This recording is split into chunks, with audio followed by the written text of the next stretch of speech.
Hello and welcome to the TGH College Hardwood Podcast. I am Joe. With me is Greg, as always. It is March. We are at a time with conference tournaments are now up. We have a lot of the smaller conference tournaments already happening. So, Greg, first of all, how are you doing? Oh, Joe knows I had a fantastic trek home, so I am happy to be talking about something that I enjoy. If you do notice any difference for those of you that watch the YouTube version, I am on location at my wife's parents, so the room looks a little bit different and the desk is lower. So if you see any paws scratching up, it's Luna or it's their parents' dog. Yeah, But we will persevere. we will persevere. It is the first day of NFL free agency. Luckily, we're in a little bit of a lull when we're recording right now because it is like 6:20 p.m. Eastern Standard Time, and that's usually when there's a little break. But we're going to try to do the fastest podcast as possible. So maybe our fastest podcast ever would be like 35 minutes, maybe. So we're going to go for it. Let's get it started, Greg. We have a couple bids already out. We have Lipscomb winning the Atlantic Sun. They're going to their second NCAA tournament ever. High Point won the Big South amid a big comeback in the second half of their conference tournament final. They're going to their first tournament ever. We have Drake winning the MVC over Bradley, your grandpa's favorite team with the season tickets. We have SIU Edwardsville winning the OVC over SEMO, and it is their first NCAA tournament of all time. Any thoughts about those first couple bids to the NCAA tournament?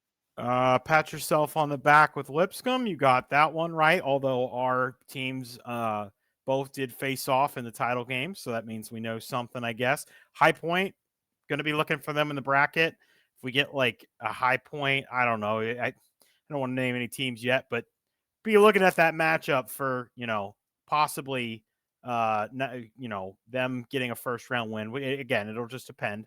Um, Drake was down like 15 and a half to Belmont in the semis and came back. So that was cool. I Joe knows I made a nice little sum of money on that this among other things this weekend. So and cool for SIU Edwardsville. Um, so that's one of two teams that are currently in the field that have never been to. I'm sorry. There's who else is we're missing somebody. No, Omaha. That's who Omaha. that's what we're Well, missing. Is also in the tournament for the first time.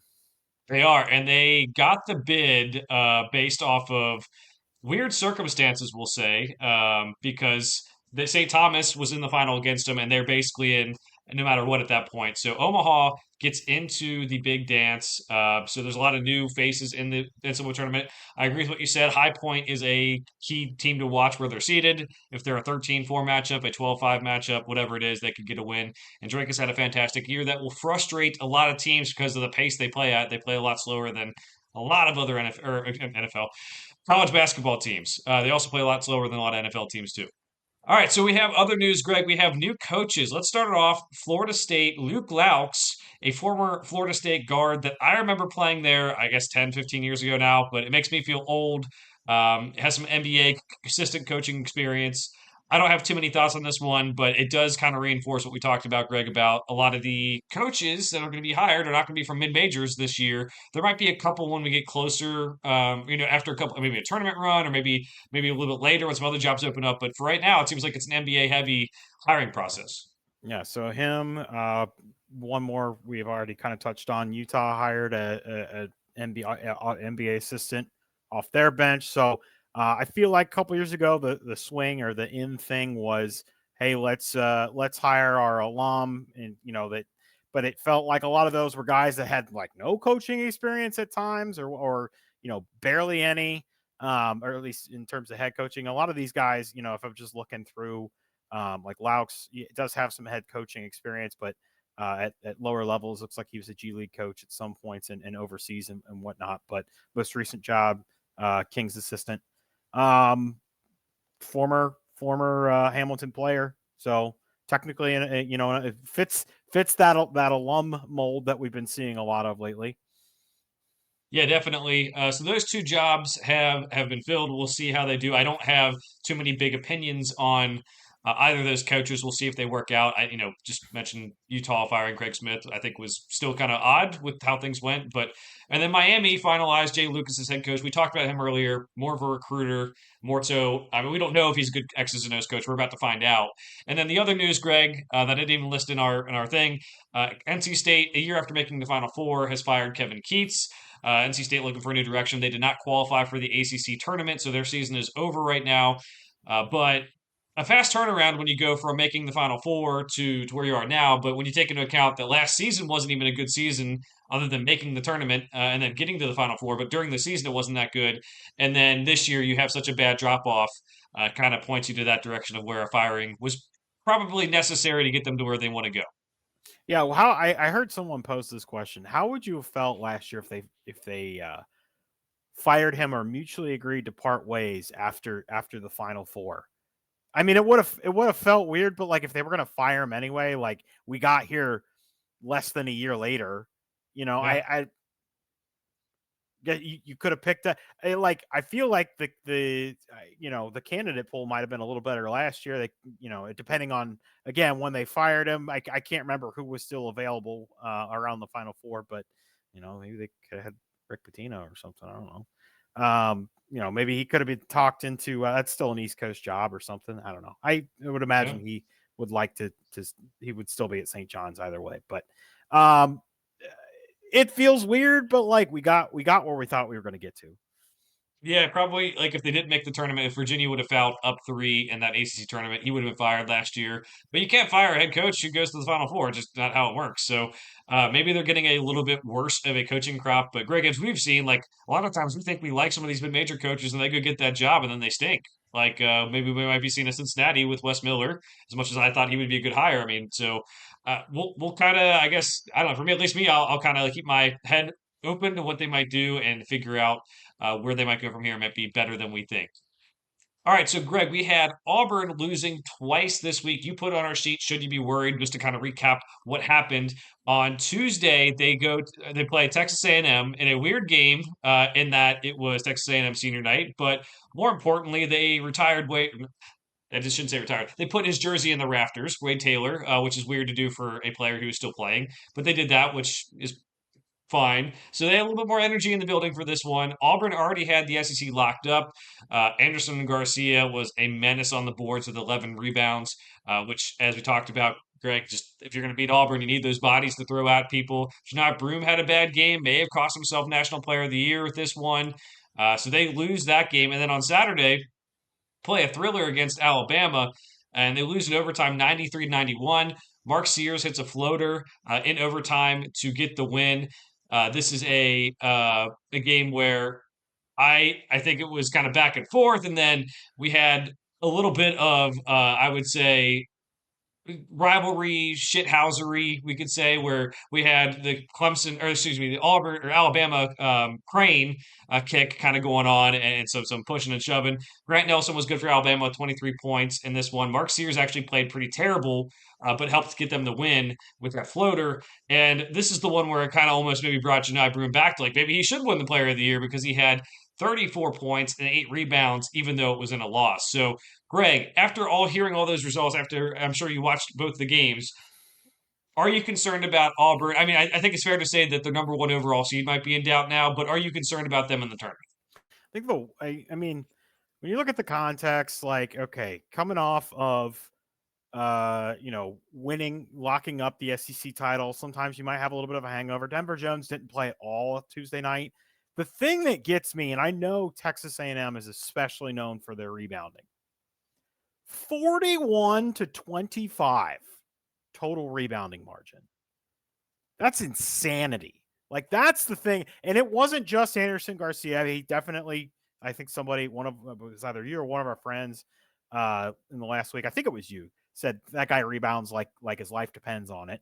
So I want to make sure, I believe that was you. So I want to give you credit for saying that, which is Yep. true. But that whole team, I mean, it's just, it's, and it's not just the rebounds. It is every ball that's on the floor. They're on the floor for it first. Every ball. And when it's a team that shoots 30, 35% from the field, that's how they're going to have to win, right? They're not the most efficient shooting team. That's how they beat teams is they just out hustle them. They play a little bit of a deeper rotation. They play, 9 to 10 guys. They play smash mouth physical defense. They help a lot. It bad matchup on the road. You know, weird stuff coming out of that. Denver Jones is still kind of hobbled against Bama. Chad Baker Mazara gets thrown out of the game with the second F1. I don't know. It's weird, but it's one of those things where I feel like it's worrisome that the losses happen, sequentially. I think it might be if they somehow on God's green earth lose their first SEC game in the SEC championship and this SEC tournament, like then it might be like, all right, we need to take a closer look at this. But like, think about it, if these 4 losses had happened like, one each month, like we wouldn't be having this conversation like at all. Yeah, I actually am not concerned at all with Auburn. I think they're fine, and I think even if they lost in the SEC tournament first round, I'd be fine with it. I think they've proven themselves through the battle tested SEC. They already won the SEC championship regular season at this point, so they weren't really playing for anything other than maybe number one overall seed. But even then, like they pretty much they still have a good shot at getting it at this point. So I don't have too much to say. I think I have more concerns with a team like Duke, who we've seen struggle late game situations all year, and then hasn't had a close game in a long time. So while they're playing an easy schedule, that you know questionable whether like the Mountain West is if they're as good as the Mountain West. Like, yeah, I think it's worth saying that like I don't know, maybe Auburn and Duke maybe aren't as good as maybe we put them on a pedestal all year, despite them both being very good teams. So we will definitely have to watch what they do in the SEC tournament and see how they do it too, as that will definitely give us more information before we get to the NCAA tournament, which will start next week, obviously. So Greg, we're going to go through our weekend review as fast as possible because I'm sure we have a lot to say about conference tournament and bubble talk. I'm putting 3 minutes on the clock here. There are less games to talk about, so let's get started here. We mentioned the Texas A&M or Texas A&M Auburn game on Tuesday, so we'll move right on to BYU beating Iowa State 88-85. Richie Saunders is one of the more underrated players in the country, 23 points and 6 rebounds in this one to get the win. BYU is trending in the right direction. Any thoughts, Greg? I just like BYU is on a surge, man. I that's one team that I feel like I'm going to see in a bracket, and because it's been so they haven't lost. What are we at? 7, 8 straight. 1, 2, 3, 4, 5, 6, 7, 8. Yeah, 8 straight, including Kansas, Arizona. Obviously, this Iowa State win. Not the strongest crop, but still like some good wins. I don't know that I have a feeling for what they can get to. I even though Iowa State lost this game as far as what they put together this whole season, like I know this was at Hilton. You can't get me to quit that team. I just love how they play the game as a team. Curtis Jones is awesome. Probably they're one of like 3 teams that I'm probably going to pick to go too far.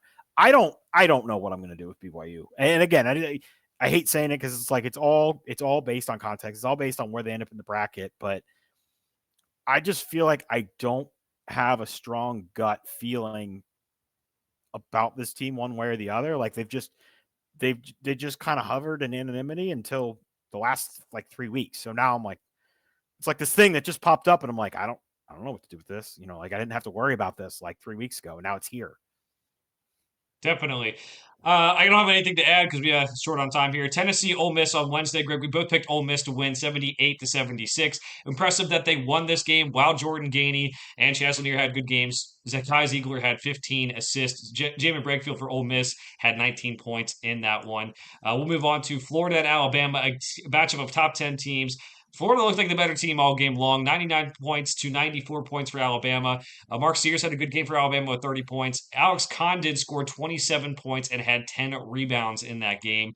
And Maryland, Michigan was another one that was interesting. We had the matchup that we said we both wanted to watch for X's and O's. Maryland wins 71-65. I don't really know that their strategy worked out as much as Michigan just has those inconsistencies with their guard play. They were led by Vlad Golden and Danny Wolf. And then we have the last game of the day we'll talk about for Wednesday is Marquette and UConn. UConn wins this one 72-66 at home. Greg, we have some issues with Marquette this season, and UConn seems to be coming back on strong in the last couple weeks here. I'll try and keep it short and sweet. Crab Five beating the Fab Five school. That's kind of cool. Fade Marquette. UConn is like 14-3 on the mainland, and some of those losses came in a row, but they were with Liam McNeely out. So that's going to be a team that's going to be, a 7-8 whatever seed, and could honestly look up and all of a sudden they've won 3 games. And don't be surprised if that happens.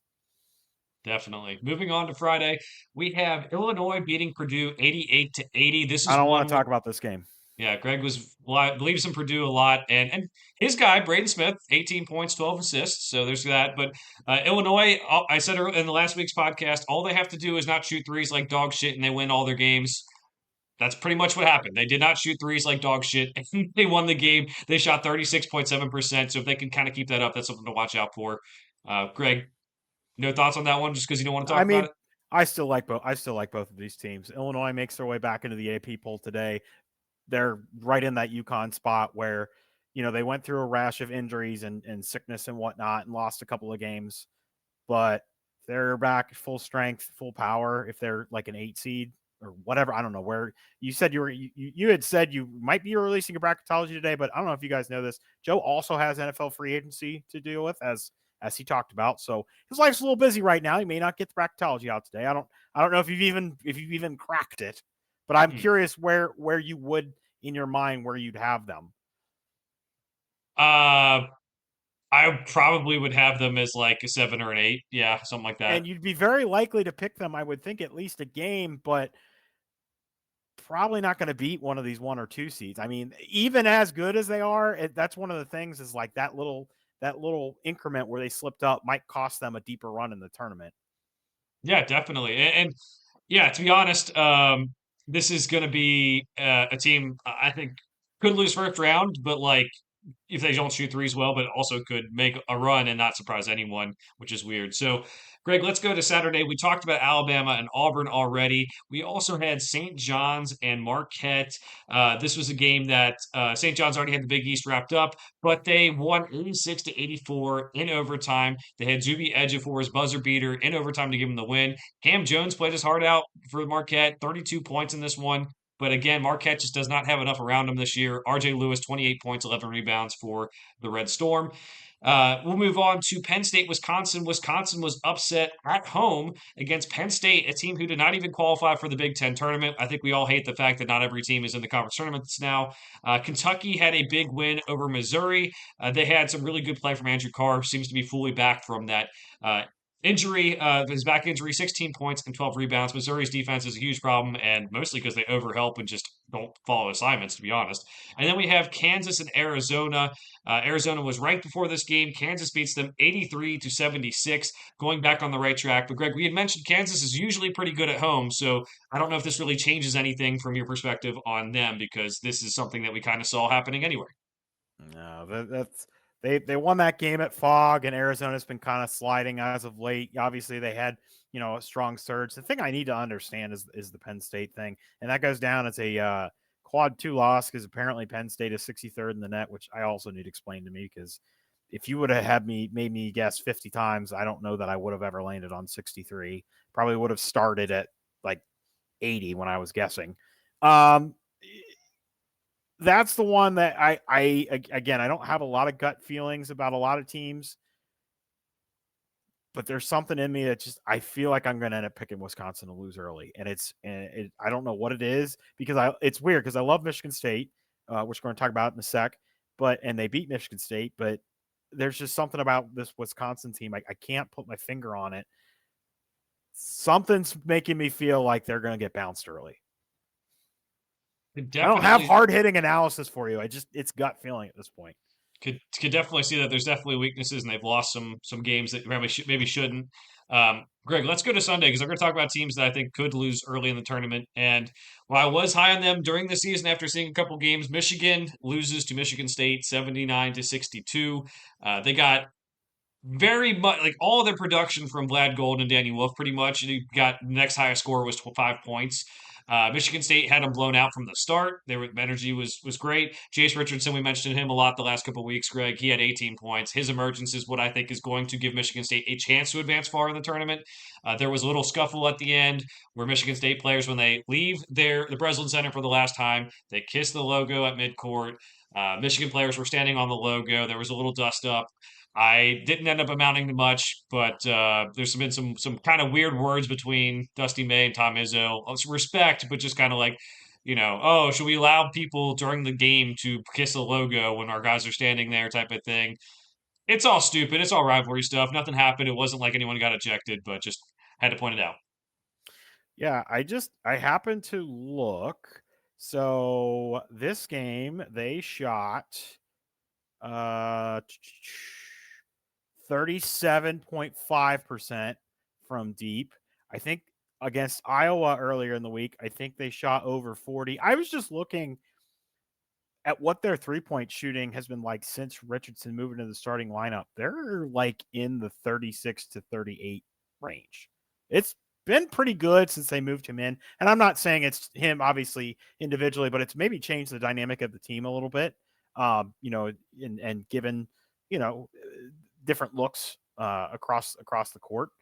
I felt a couple weeks ago like there's something to this team, and nothing has disproven that to me as of yet. So I again feel like this is a team that I don't look at them and I don't think Final Four team. Joe, there's no shot in your mind that this team picks up the 4th 1 seed, right? Like even if they win, so they won the Big Ten conference, if they win the Big Ten tournament, so they do both.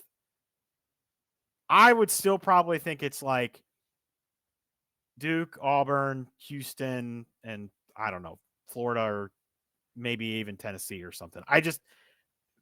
They have a lot of like, I think they have like 10 or 12 or quad 1 wins, but I don't know that any of them are like elite of the elite. I don't know I don't know if you're looking at the resume right now. What's their best win?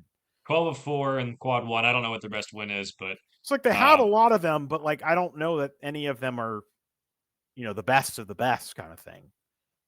Yeah, I mean that's true. I don't really think it matters at a certain point. Like beating Maryland, I guess is maybe their best win. Illinois on the road. That's kind of how the Big Ten is, though. I would say I don't think they can make a push for it based on how things are trending, but you could have. I don't know. Like, for me is like, do you see them jumping Houston, Tennessee, or Alabama? Because I think Duke, Auburn, and Florida are pretty good 1 seed candidates right now, but that maybe that's just me too. So that's what we have to look at. Greg, we did the worst job ever. We took 11 minutes on a subject that was supposed to take us 3, but we are finished. So that is good to note before we get into our conference tournament picks. Greg, we're going to do it in alphabetical order based on the conferences we have left to talk about. We're going to start off with the AAC. Memphis is the front runner here, Greg. Any different thoughts there? No reason for me to do anything other than pick Memphis, but there's another team that like has pretty much hung out in the back end of the AP top 25 all year. And I am just going to be flustered when I'm trying to pick their first round matchup. I will be as well. They do have 2 conference losses. If anyone, was thinking about stealing a bid, Memphis is definitely in the field no matter what. But they got to make sure they win this for all the other teams on the bubble. But they have enough talent that this shouldn't be an issue. We'll move on to the A10, Greg, the conference that is near and dear to your heart. Who are you going with a conference tournament that I feel is wide open? I'm going to pick Dayton, but there are a lot of teams that can win this. VCU is obviously really good. Now Dayton goes and picks up a win on Friday at VCU in a shock to. If you'd have told me that in November or early December, I've been like, yeah, the team that went to Maui, of course they can win it at VCU. But the way they played the subsequent like 2 months, just so up and down. I don't know. I'm just gonna hope that, for whatever reason, they're the anti Dan Hurley, and they like back to back day to day tournament play. So hopefully that's what works for them. But there's other good teams in this bracket between George Mason, we know St. Joe's underperformed a little bit, but they have some NBA prospect and talent. Joe, who you going with? I'm just gonna hope Dayton figures it out. It's not a bad pick. It could be anyone. I think of the top six seeds, really. I'm disappointed in this league this year. They should have a multi-bid league, two, three teams. It's not going to be probably. So I'm going to go St. Joe's. A lot of NBA talent on that team. I thought about St. Louis as well, who's the five seed, but St. Joe's the six seed. If they can just put it all together in this tournament, a lot of their losses in conference are on the road. So this obviously is not that situation. So going with them, Eric Reynolds, Xavier Brown, a couple other guys who are pretty good. So I think that is where I'm going to go with that one. I kind of take a risk there. All right, ACC, Greg. I don't think there's any Yeah, reason to, I any mean, reason to take anyone else. yeah, I mean, I guess you could like if you really wanted to get silly, you could pick Clemson, but I feel like from a value perspective, like there's no reason to pick anyone other than Duke. Like, Joe and I this is worth 5 points on our picks. Joe's got a slight lead on me right now. I gotta come back. I'm just being silly if I pick anybody other than Duke in this tournament. Yeah, Clemson and Louisville are the other two teams you could look at. Louisville, I think, has some decent wins, but because the ACC is so down, it's hard to tell how good they really are. Same with Clemson. Duke's been blowing everyone out. I'm going to say Duke, and they still have a lot to play for. If they get the number one overall seed, that would be advantageous, obviously. So, moving on to the Big 12 tournament, Greg. I think this is one where, Houston's probably the favorite, but there are some teams, I think, in the top three or four seeds who I might be able to win this whole thing as well. Yeah, I'm gonna take Iowa State, a team that I, for whatever reason, just love how they play as a team. I can't get enough of them. They were without Milos Momcilovic for a little while. That seemed to put them in a bit of a rut. They're back. They're healthy. They've been winning their games as of late. I don't, if picking a team that's got to start play, a day before the top seeds is the best choice, but it's March. Weird things happen, and I know what this team is capable of. So I'll take them to win an extra game than the top four seeds and take the title home. I'm going Texas Tech. Been high on them since the start of the year. Not before the season, to be honest, but since we started seeing them play. JT Toppin, surrounded by shooters, is a great recipe for success. And I think they might want it more. I don't know. Like Kansas, you've won so many. They probably want it more this year because they're not having a good year. But like a lot of teams, I think go into this like, oh, if we lose, we lose. It doesn't matter. We're in the tournament. I think Texas Tech's like one of those schools that might want it more. So I will go with Texas Tech and JT Toppin leading the way there. We'll move on, Greg, to the Big East. This is one where, again, St. John's is the favorite, but we have some other teams in there. UConn thinks they own Madison Square Garden, so we'll see. I'm gonna do a weird thing. I'm gonna pick against UConn in Madison Square Garden. This feels like a tournament where shenanigans are gonna happen. And to be fair, I'm picking Creighton, which is not like the biggest shenanigans, but I I just have a sense that it's gonna be electric. It's weird. We're gonna get weird endings. We're gonna get something's gonna surprise us this week. I'm gonna take Creighton. I again, I don't have a lot. I don't have a lot for you. I mean, obviously, Kalkbrenner wins Big East Player of the Year. He's been excellent this year. We already talked about earlier. Them losing Pop Isaacs kind of I at least wrote him off a little bit, and they've been certainly better than I thought they would have after that injury in a Big East that's been just a little bit better without that powerhouse, but maybe a little bit better than we thought it would be this year. So there's a lot to like. Joe, the only other thing I want to talk about with this is the Xavier equation. What are they getting in if they lose to Marquette? That gives me the heebie-jeebies if they lose that game.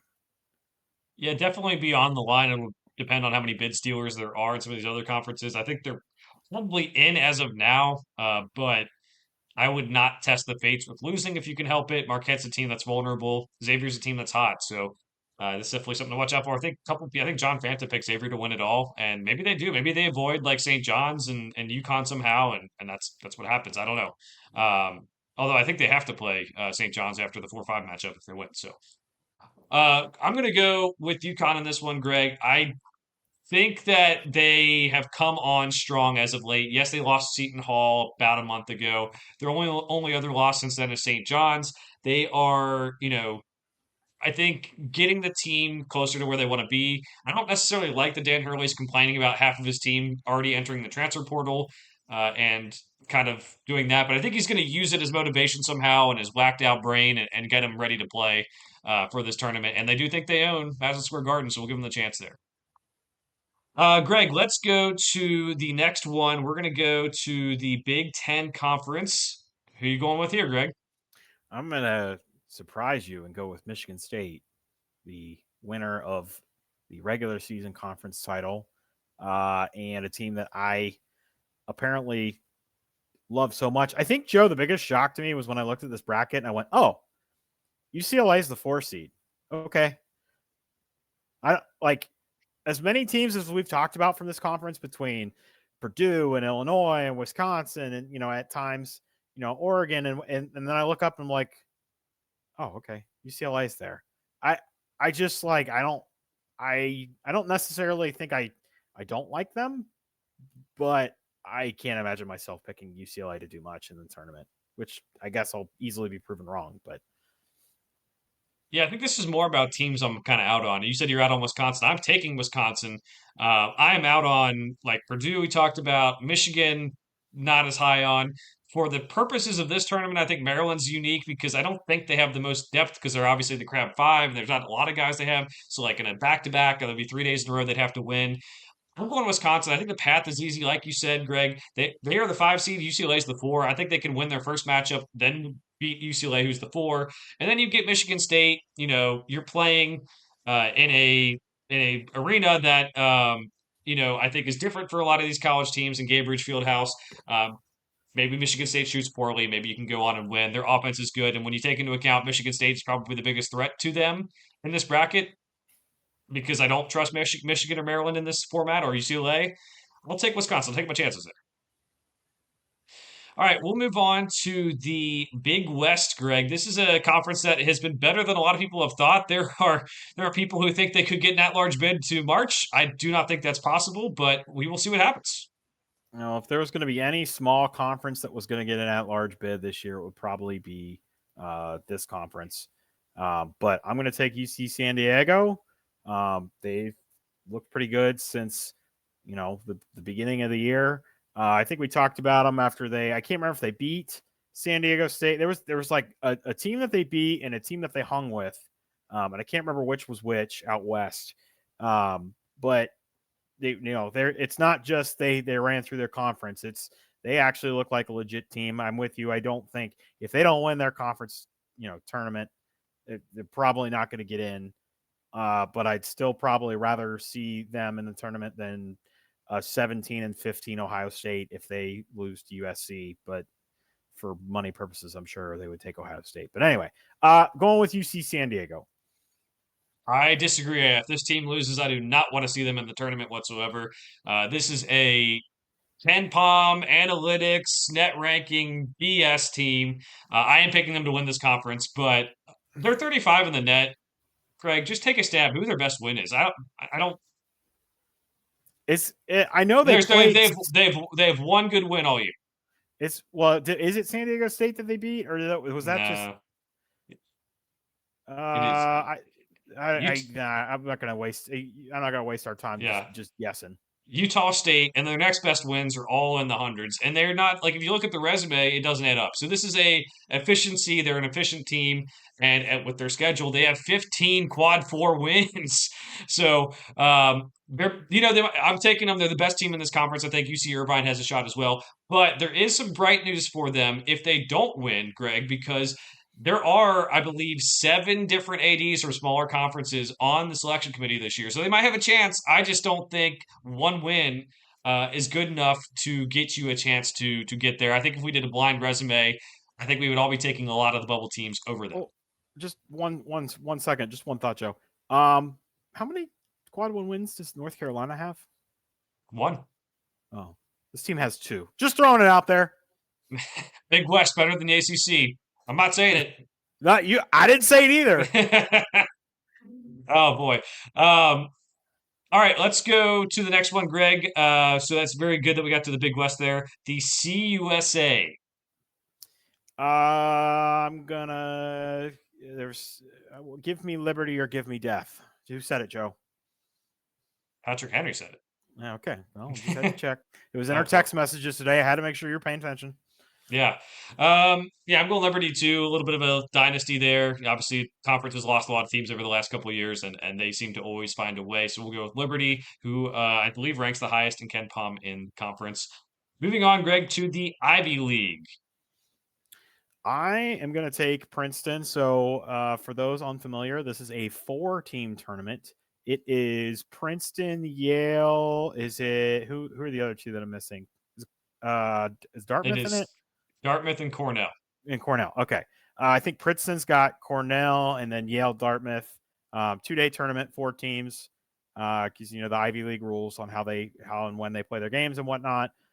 Princeton was a game we maybe thought highly of earlier in the year. They did beat St. Joe's. It's you only got to win 2 games. I'll take a team that I saw something from. Yeah, Yale plays Princeton first round, then it's Cornell, Dartmouth in the other game. Okay, I got it mixed up. I was the guy who said Princeton preseason, so there's potential there. But I hate them for how bad they've played this year. I don't think they're a good team as much as they should be. And Yale has been. Yale's been a very impressive team that, 17 on the net. And yes, they no quad one wins. And I just talked about another team like, UC San Diego who was bad. But you have to take into account how much Yale lost from last year. Matt Noling went to USC. Danny Wolf went to Michigan. And, we don't talk about smaller conference coaches at all, but James Jones, the job he did replacing his talent, 2 guys going to power conference teams, Ivy League school where you can't get those transfers in all the time. Very good job by him. So I'm going to take him. Moving on, we take the MAAC, Greg, and this is an interesting tournament, I think, for several reasons, but mostly this is going to be a team who probably plays in the 16 play-in game and date. Yeah, I've been following Quinnipiac basketball all year. I just think they have exactly what it takes to win this tournament. Greg, Merrimack's eligible this year. See that? You know what? I totally forgot. They finished their transition process, but I've already put Quinnipiac on the sheet. So, the sheet is I'm going to go with what I got on the sheet. All right, I'm going Merrimack just because of that reason. They are a very good team. They're the 2 seed. Quinnipiac is the 1 seed. Going to the regular MAC. Greg, this is a conference that has had some interesting results this year. We thought that the team you're going to pick, I think, was going to be better than they were. Yeah, I am going to pick Miami because they have, a couple of players that I know and think, again, it's March. They played somewhat okay and at times in conference. I think, at some points picking, not that the MAC is the smallest conference. Sometimes I tend to pick something. It's like not everything is not going to go exactly as it's planned. It's not going to be all the 1 seeds. But I did see today that the team Joe is going to talk to you about got on, not that they should be, but they were on an AP ballot today. Yeah. I'm not kidding. Yeah. This is what we're doing now. To be fair, I'm taking Akron. They're the 1 seed. They were by far the best team in the MAC this season. Miami had a little run there, but they just faltered down the stretch. I can't trust Travis Steele at Miami, Ohio. I'm going to go Akron, who's done a very good job of being a pretty good program in that conference. Although I think they would like to see more wins in the NCAA tournament when they do get to the big dance. Next one up, we have the MEAC, Greg, another conference that's going to be slotted for one of those 16 playing games, most likely. I have the wrong team here. I have Quinnipiac. So I must have copy and pasted so quickly, Joe, while I look up the MEAC tournament. Why don't you give the people your pick? I'm going South Carolina State. This was one where I think their efficiency numbers were better than a lot of other teams. I think they're the 2 seed in this one, and I took them because of that. I don't know if that's talking enough to give you the time to figure out someone else. Let's go Norfolk State because they are the best team in Ken Palm, and I need to give you an answer. Let's be clear with our words. They're the best team in Ken Palm from the MEAC. If the best team in Ken Palm was in the country was from the MEAC, I think we'd be talking about something else. But I'll just take that. I'm assuming they're probably the 1 seed, right? I think I remember looking at this bracket, and I don't remember who I picked originally, but I think I do remember them being the 1 seed, which I don't like picking all 1 Yes. seeds, but Yes, they are. All right, we'll go to an interesting conference that maybe doesn't get as much coverage, but we have the Mountain West, who have some teams who are in the field, some teams on the bubble, some teams who could steal some bids. Greg, who are you going with? yeah, I'm gonna pick New Mexico. Last year, we found out from the committee that they only got in because they won the Mountain West tournament. This year, after losing JT Toppin and Jamal Mashburn Jr., they look like Richard Patino's put together another winner. I think there's definitely a couple teams that can win this tournament. I'll take Donovan Dent in his second year at New Mexico. I'll take them to win it.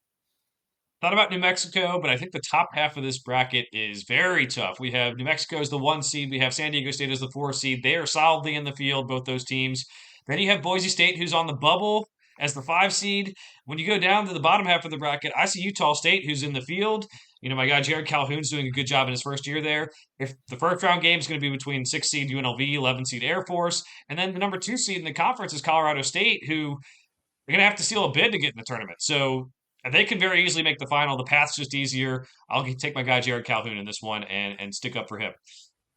Move on to the SEC, an interesting conference tournament. We don't know which teams are going to be bought into winning the whole thing. We don't know which teams, maybe the bubble teams will be more so than the teams that are at the top of the conference. There's a lot of talk about should you win your conference tournaments, Greg, and for with one like this where you have the 5 games in 5 days and just a brutal schedule to get through this whole thing. I mean, I don't even know what's going to happen, but who are you going with? I am going to go with Tennessee. I know at times their offense isn't the best, but I feel like they do have a pretty good balance of offense and defense. When both parts are going, I feel like they have the ability to play with anyone. They were the first ones I feel like to really get a crack at Auburn. They didn't win that game the first time they played, but they took them close. They took them all the way down to the end. There's this tournament is going to be chaos because like some of these teams that are desperately in need of so this is the one where I want to make sure we cover some bubble questions, Joe, because like Oklahoma did they really helped themselves out this year. I'm sorry, this week. Remind me, so who did they beat early in the week? They beat what's it called? They beat Missouri earlier in the week. Missouri, which is that's a great win. And then they go and they beat Texas, which Texas, on the bubble, off the bubble, probably off the bubble now, but like, definitely a game you want to get. You're effectively, knocking out one of your competitors. We know Vanderbilt and Georgia have kind of, it seems like sealed up their bids a little bit. I don't know. Wait, what do you think with Arkansas? I think Arkansas's in. They definitely started off SEC play poorly, but they have 6 quad 1 wins, 2 and 3 in quad 2. That's better than a lot of teams. I do think that 14 teams have a chance. I would say Oklahoma and Texas are closest to the cut line right now. But if you have teams like Georgia or probably not Vanderbilt, if you have teams like Georgia lose their first round game, I think Georgia's the one that could slide a little bit. But the other teams are safe. So I think the bubble is like could mostly be if these teams, the right teams win or lose, this could mostly be solved on Wednesday, the first round of this tournament. If like Oklahoma or Texas wins, it shouldn't feel safe. But if they lose, it might be over. So the only other thing I want to talk about before you give us your winner, Mm-hmm. it's glaring. Mississippi State falls all the way to the 10 seed in this tournament. And yes, it's a deep conference, but they lose twice this week. They were a team that I feel like we had some really good feelings about at times this year, but they're seated in the conference below Arkansas, who's like on the bubble. But I feel like we thought much more highly of Mississippi State at times this year, but now I'm like questioning it. That defense has not been what it has in past Chris Jan's years, and they can score and whatnot, but the defense just isn't as good, and that's been the staple there. I don't know. What are your thoughts on them? Not that they're not making the tournament. We're not talking that, but it's more long Yeah. term thinking. Like, what do you think you're going to be looking at for them when you're picking your bracket? They're like a mini Texas A&M. Like when they show up and play, they're great. They don't always do that. Like there's like they beat Texas A&M and M and they held Texas A&M to 54 points. Like that's obviously the defense is still within them somewhere. They have Josh Hubbard, who's very good, but hasn't been the most efficient at times this season. Yeah, and they're in the field. I mean, they just have better. Like they're 7-9 quad one, 5-2 quad two. They're in, but I think for maybe a team that we thought Josh Hubbard could lead them on a little bit of a run, I'm not sure I see that. We'll see how the bracket shakes out, but definitely a lot more questions there. Um, Greg, my pick here, I'm going Florida, team that I've talked about all year long of being higher on than I think most. Like I said, I think I might have to take them to the Final Four, and I hate doing that because it might require me to take 3 number one seeds. We'll see if I have some upsets in there. But again, it's about the path. Like you said, Mississippi State's been faltering. They're the 10 seed. If LSU somehow beats Mississippi State, I mean, then that's an easy win. Missouri, that defense has been bad, and like I mentioned in the recap, Greg, like it wasn't just they don't have necessarily the guys to play because they do have a lot of offensive focused guys, like Caleb Grill who comes off the bench, like not much of a defensive guy. But it's also they're just not playing right. They over rotate, they over help, and it's just like if you just keep on moving the ball, you can win. And Florida can do that. I think Florida is a very good, constructed, a very well constructed team. And I'm going to take that guard play to get the win. I think if you look at the top of the bracket, you took Tennessee. Like number one seed Auburn, I think is vulnerable with like having Tennessee, Ole Miss, Texas A&M all in the top half of the bracket, Arkansas and Vanderbilt, Texas, and Vanderbilt and Texas. But like for Florida, I think they can handle the teams they could go up against in the first round, and then we'll see what happens in that Alabama game. But they just beat Alabama. It looks like they were like they had control of that game for most of the game. So I kind of like what they can do there in that bracket. But it probably doesn't matter. We'll probably all be wrong on these. Greg, we'll move to the second last conference. We are going to the SWAC, another conference where it'll probably be a 16 seed or one of the playing games for the 16 seeds. Yeah, historically usually one of the bottom tier conferences. Just kind of took a look at KenPom. Okay, Southern looks like they're the most efficient, and I know Joe doesn't like to be KenPom merchant, but how many SWAC games do you think you watched this year, Joe? One or two. Southern for me too. KenPom. Hey, it's one thing to say use KenPom to predict what we're doing. It's another thing to say, hey, this team has 30 data points, and like we're gonna say put this team in the field and you let it affect our decision making for who's in the field. So I am okay with Greg using KenPom. I'm okay with me using KenPom for this. It is just a different story when we're talking about, hey, this team is efficient, so let's move them up our rankings when you could just use results for that. So I'm going Southern as well. Greg, the last conference we have to talk about is the WAC. Who are you going with here? I'm going to go with Grand Canyon. Again, we just talked about them a little bit in the preseason, and I really don't have I know they aren't the one seed in the tournament. I think it's Utah Valley, but I don't have a wide amount of information making me want to lean a different way than picking them. Yeah, I think they're top 100 in KenPom, and Utah Valley was not. So I'm going Grand Canyon as well. Program that has been built up from scratch in the last several years, but has done pretty well for themselves. So we'll see how they do in this one. Greg, we've been talking 48 minutes. It's actually pretty good for where I thought we'd be with everything we had to get through, and with me having to get back to writing breaking news for the NFL free agency. Yep, more stuff's going on right now. Any final thoughts? I don't know. I think I want to sit here another hour and talk. This just feels like it's been way too short of a podcast. You don't have anything going on, so I have something to say too. Oh, what do you have to say? God shame all these conference tournaments, these conferences who have their conference tournament bracket, and they don't update them. They should all be updated right now with what happened the last day, whether it's these big conferences not having their whole seed lines filled out on their own website, or whether some of these smaller conferences that already have like teams in the final or the semifinals and they don't have it filled out. That is sacrilegious. You can pay an intern something to do that very minimally. You could do it yourself if you're in charge of this conference as the commissioner. There's shame on you. This is March. We're trying to follow along and pay attention to your small conferences or even the big conferences. Pay attention more, and that's shame on you. It is on their own. It's not like some other person doing it. It's their own website doing it. Yeah, Joe, that was something I meant to say in the open when we talked about the bids that are being handed out. Like this is your time.